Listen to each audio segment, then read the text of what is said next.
Welcome to the Papa Dennis Show. I am Dennis Elliott. It is Wednesday, November 11th. And the last time I talked to you guys was last Friday. And that was before we knew that Joe Biden was going to be called. Well, we knew he was going to be the president elect. It just hadn't been made semi-official by the calls from the media yet, which they did on Saturday. And that was huge. And I'm here to tell you guys, don't worry, the vote is not going to be overturned. Despite everything that you're hearing, despite all of the lawsuits that Trump is trying to file, Joe Biden is going to be the next president. He's going to be inaugurated on January 20th, 2021, and there is nothing that is going to change that.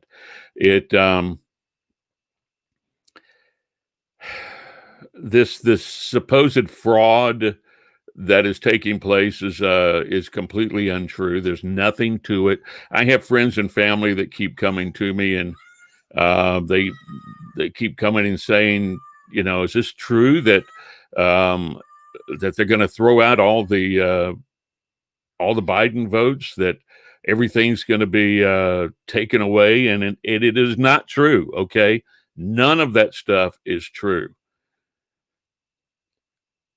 There is no fraud in this system. It's impossible, really, for there to be this widespread fraud. We have a decentralized voting system in this country, okay? We don't have a single repository of votes and counting of votes in this country. Look at North Carolina, for example, just North Carolina. All right, every state has its own election system. And every county in every state has its own election system. Just in North Carolina, we have 100 counties where the voting took place, and the counting of those votes was done in each county by separate groups of people. It wasn't some one group of people that put all these votes together and started counting them. It was 100 different voting systems just in North Carolina. And every state is like that. Every state, every county has a different way of doing theirs. It's a completely decentralized system, and it is impossible for this supposed widespread vote fraud to happen, to where votes are manufactured for Joe Biden or for anybody for that matter. It's impossible. The way it's done in this country, it's impossible, really, to have widespread vote fraud for any one person. You can have some individual attempts at voting fraud taking place, but they're going to be on a small scale, and it's not going to affect the entire voting system.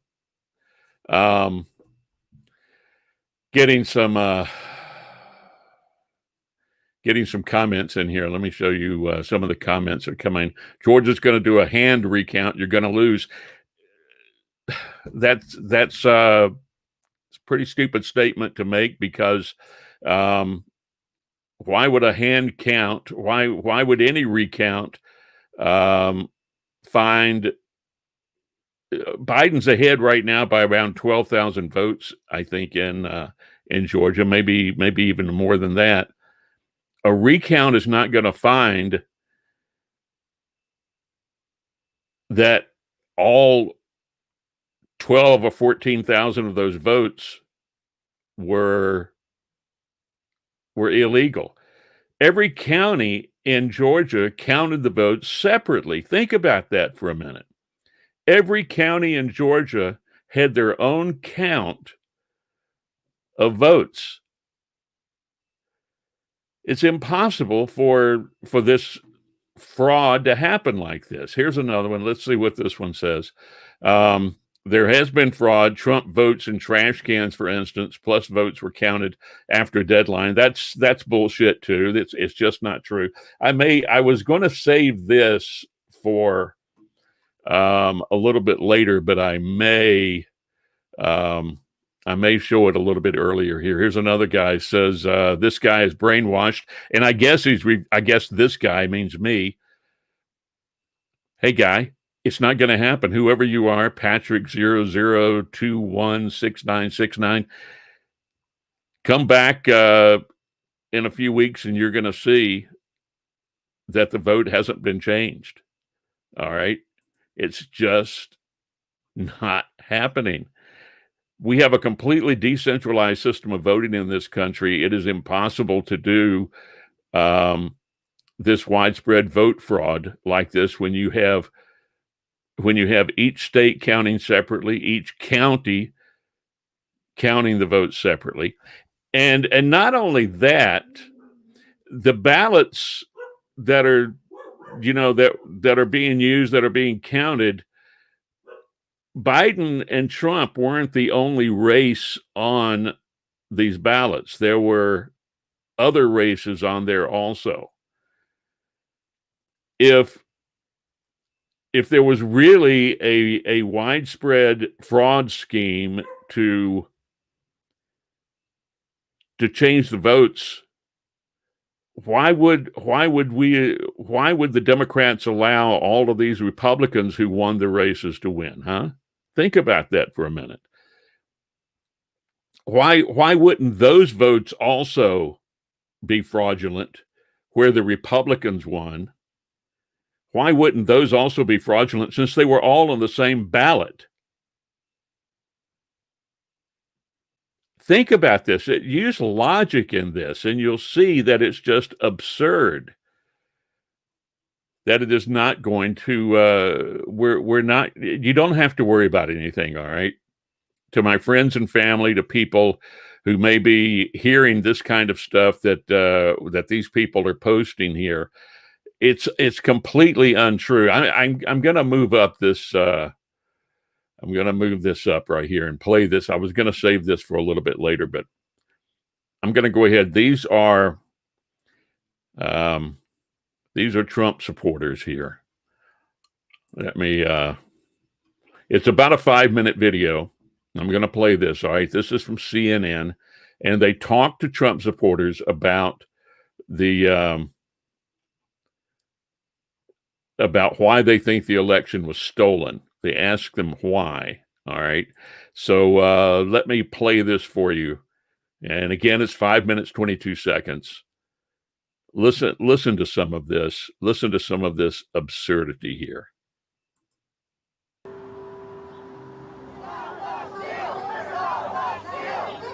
Trump is still your president. It's legal for them to count votes in Pennsylvania 2 days after the election on November 3rd. Yes. You're wrong. Go. I don't even want. All right. I'm going to stop it right there just for a second. She's saying it's illegal to count the votes in Pennsylvania 2 days after the election. Why? They're still counting votes. Just this morning, Alaska was proclaimed to have been won by Donald Trump just this morning. They're still counting votes in Alaska, and he won Alaska, okay?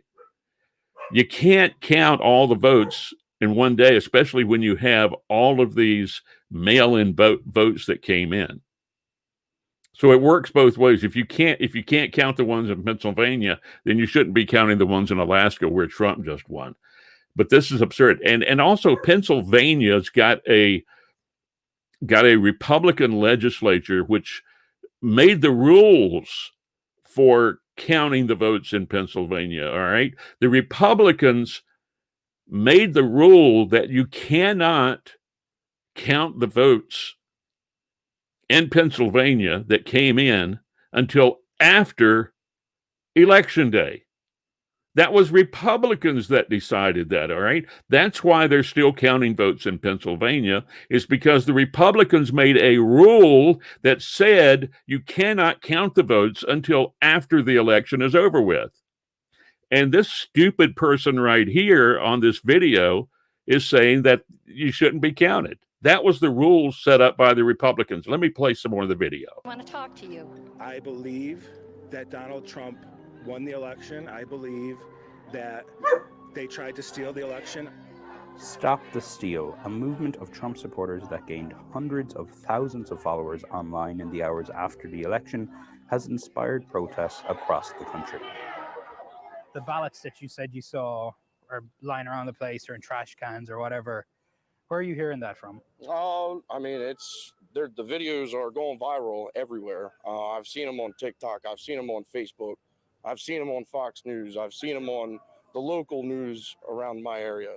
I've seen too much pieces of different evidence so far that shows that at this point, I would be okay with a revote. Really? Yeah, absolutely.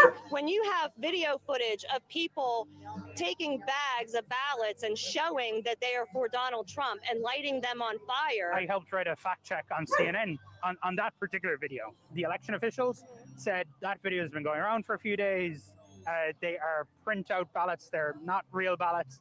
So you use the information of the election officials. Somebody like me comes along, tries to research it, tries to fact check it, and then I fact check it. You'll come back and say, well, the election officials would say that. But wouldn't they, though? That's the thing, though. Question everything, right? All right, let me stop it right there. You can't believe the elections officials if Biden wins.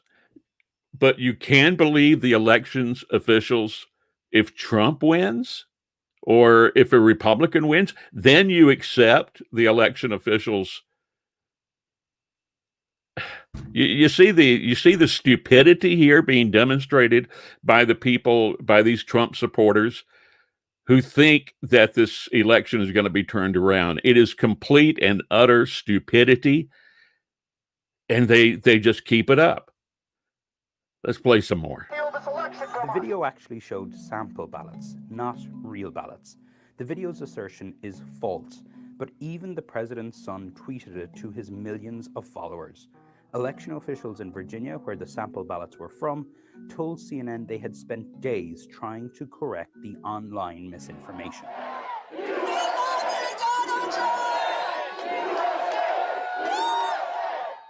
When we went to bed on election night, when they told us they stopped counting, we woke up and there was a vertical spike right for Biden, 130,000 votes approximately. That's when I knew there was a problem. Now, as my buddy Steve Bannon says, if you're going to lie, be believable about it, because you do not have 138,000 votes come in and 135,000 of them come in for Biden. This is what I think you guys might have been talking about on election night, Michigan, 138,000. This was from a website called Decision Desk HQ. They came out and they said, we messed up. There was an error in how votes came back and reported, and that's why there was this spike in the map. But, you know, the election officials in Michigan then all confirmed to say, yes, there was this error. They are not real ballots. Those ballots never existed. President Trump himself... I'm stopping the video right there for just a second. That was one of the viral stories that was going around that was completely untrue and being propagated on the internet. Even B.J. Barnes, the former sheriff of Guilford County and a man that considers himself, I think, to be the top Republican in Guilford County, tried to spread that story on his Facebook page, and I called him out on it because I knew it was completely untrue. It had already been debunked the day before, but yet he still posted the story on his Facebook page as being true. This sort of thing is being spread by everybody, it's bullshit. Okay, and these people should be smart enough to see through this, but they're not for some reason. Even play some more about the Michigan error. Twitter labeled his post as misinformation. Are you concerned that just as how people on the left can fall for misinformation, that maybe sometimes you... Oh, I'm sure. Yes. I'm very thorough with the information I look at. I have my opinions, obviously, but I'm not just gonna go around retweeting blatantly false information or things that I believe that are just. It's just I look at things that are suspicious. Some people at the protest told us the delays in news outlets projecting a winner contributed to their belief that Biden stole the election. America first, or else it's going to be America last. You don't think there's any way Trump could have lost? No. Really? Yes. How do you go from almost losing 200,000 in 5 hours? You're down to 30,000 votes away from winning. A lot of Democrats voted in the mail, they voted absentee, they voted before election day. And in a lot of states, those election day votes got counted first. That's why Trump had that early lead. And then once those other votes started getting counted, that is how Biden caught up and so where are all the Trump ballots that were mailed in? Why are we finding them laying around in different places? But Trump was telling everybody not to mail it in, right? That's why there's so much more mail-in Democratic votes, no? No. Yeah, he just doesn't want to believe that part. Alleging voter fraud spread on social media. Facebook and Twitter labeled some as misinformation. I think that's wrong. I think that's not their place. We're like one big science experiment for social media. If I'm seeking a certain viewpoint and they seem to see that I favor that viewpoint more, that's the viewpoint that they're going to feed me. And then the other side's going to get a different viewpoint. Does that concern you as a Facebook user? I mean, it concerns me, yes, because of the fact that unfortunately people fail to think for themselves. They feed into everything that they're seeing without questioning it. Wow. That's the sort of thing we're faced with. That's the sort of stupidity that we have out there. That's that people are talking about and spreading a lot of misinformation. But let me tell you, it's not going to work because there is no voter fraud that's going on. Okay, Joe Biden won the election. Unfortunately, there were a lot more votes for Donald Trump than I was comfortable with him getting. But hey, that's the way it seems to be in this country right now. But the amount of ignorance out there is just astounding. But again, don't worry about it. All right. Joe Biden is going to be the next president of the United States, and he'll be inaugurated on January 20th, 2021. And we can then start to put this very dark chapter in our history behind us. A little bit, I hope. Although the next several days between now and the inauguration are going to be perilous ones for us because there's just no telling what Donald Trump is going to do between now and Inauguration Day. Which brings us to another issue, and that's why is Inauguration Day so far away? Why do we have such a long period of time between the election and Inauguration Day? And it's based on past history. People got around by horseback or train, and travel took a lot longer. Things took a lot longer to plan. We need to adjust the timetable for Inauguration Day to reflect our society now. We can move it up to a lot quicker.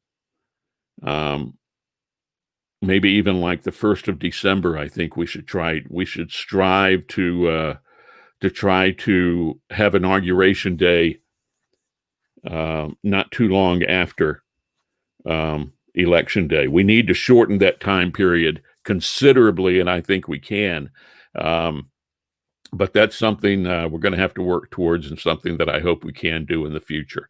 And of course, getting rid of the Electoral College, something that's not really needed in this country. It's an antiquated system. It was the Electoral College was put into place as a was put in the Electoral College was put into place as a compromise when they were designing our government.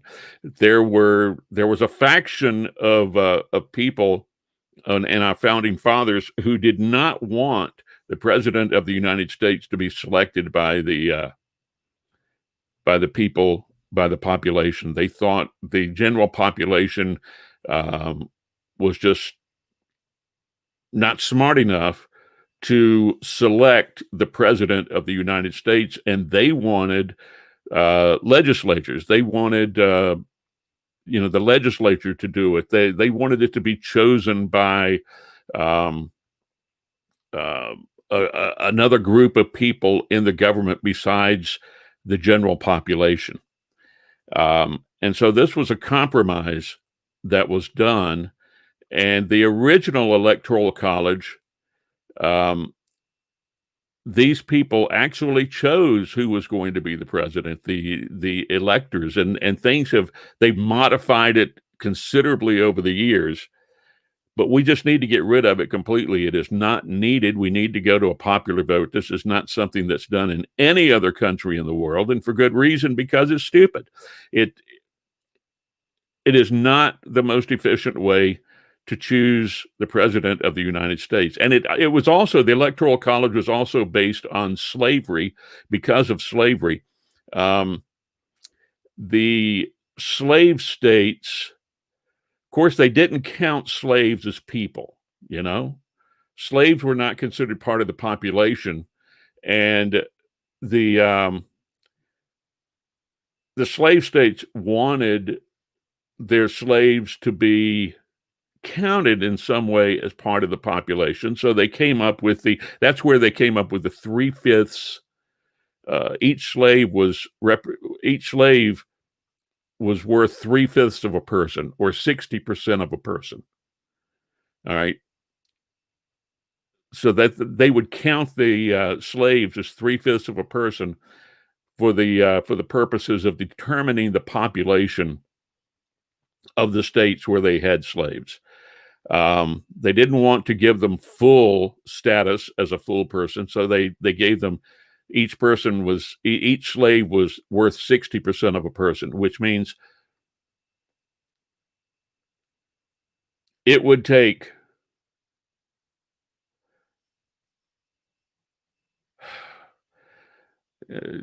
trying to do the math here. 60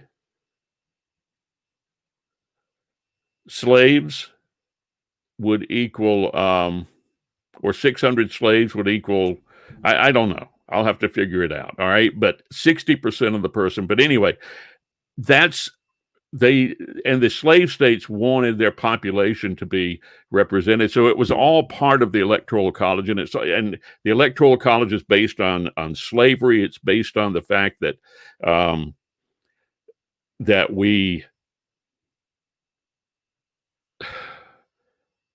that the American people just weren't smart enough to choose the president of the United States.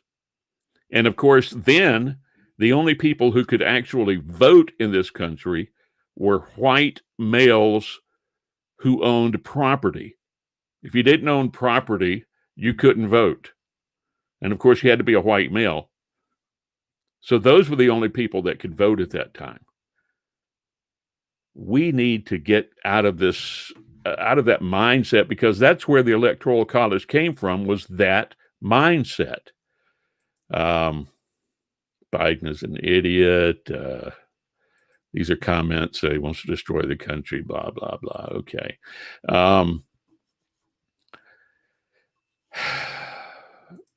The New York Times called officials in every state, no evidence of voter fraud. They called, again, each state handles elections separately. Each county in each state handles elections separately. It's impossible to have voter fraud on a large scale, big enough to affect, big enough to affect the turnout of the election. All right. Election officials in dozens of states representing both political parties said that there was no evidence that fraud or other irregularities played a role in the outcome of the presidential race.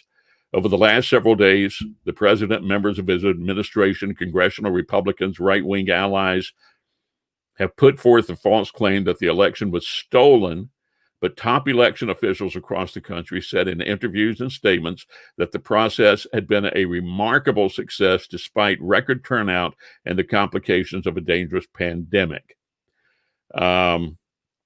Steve Simon, a Democrat who was Minnesota's Secretary of State, said, "I don't know of a single case where someone argued that a vote counted when it shouldn't have or didn't count when it should. There was no fraud." The Republican Secretary of State in Kansas said, "We're very pleased with how the election has gone up to this point." Kansas did not experience any widespread systematic issues with voter fraud, intimidation, irregularities, or voting problems. They contacted every single state. It didn't matter whether it was Republican or Democratic. They all said the same thing. There was no voter fraud. All right. So don't worry about it. Joe Biden is going to be the next president of the United States, despite what all of these people, all of these Trumpers are trying to say. It's just not true. All right. Now let's go to Georgia. Georgia, we got the senatorial election coming up in Georgia,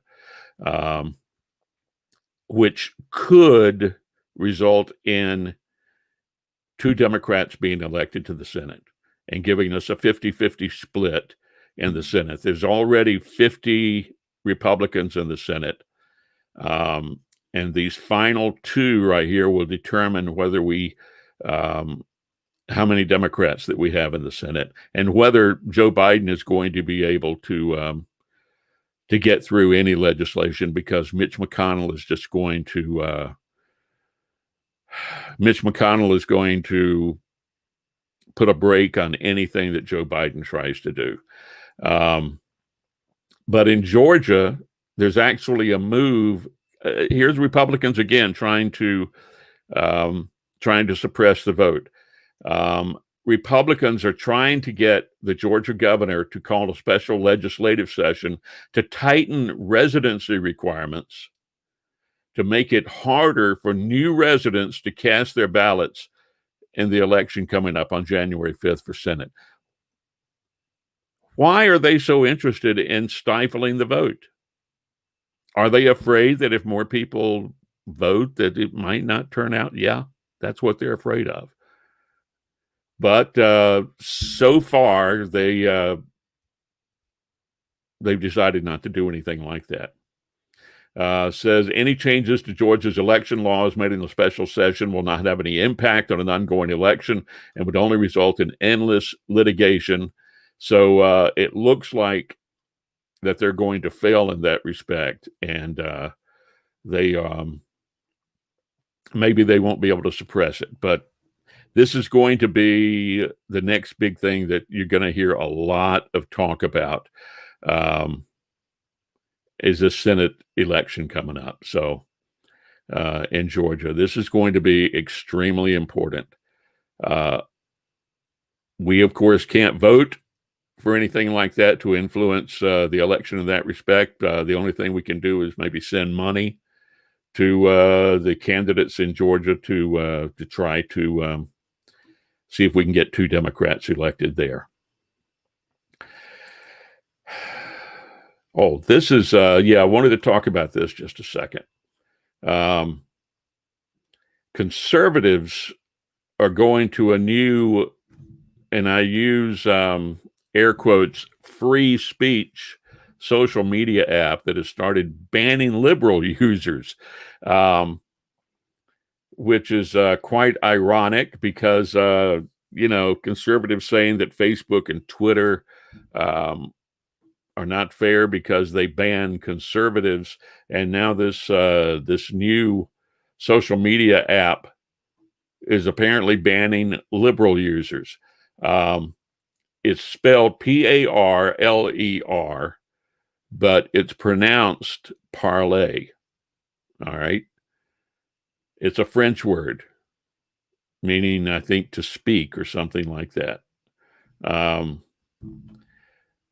So the app is called Parlay. Don't call it Parler.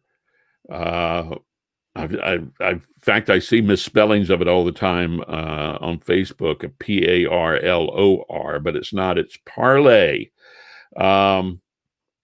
And Rand Paul, Kentucky, Ted Cruz, Texas, both announced they're moving to the new social media platform that gets what free speech is all about. Yeah, except they ban liberals on it. Isn't that amazing? Parlay was founded in August 2018, touts itself as an unbiased social media platform focused on real users' experiences and engagement. But as with every other platform on the internet, Parlay's free speech stance only goes so far. The platform has been banning many people who joined and trolled conservatives. This guy here said pretty much all my leftist friends joined Parlay to screw with MAGA folks, and every last one of them was banned in less than 24 hours because conservatives truly love free speech. They deny it, apparently, but apparently this is going on. If you go in and you start espousing liberal views, you find yourself kicked off of the platform. And I've heard, though, some disturbing things about. I don't think I'll be joining it, although I would be interested to go there and just see it. But I don't think they allow you, unless you join. I don't think they allow you to actually see anything that is being done on the platform. And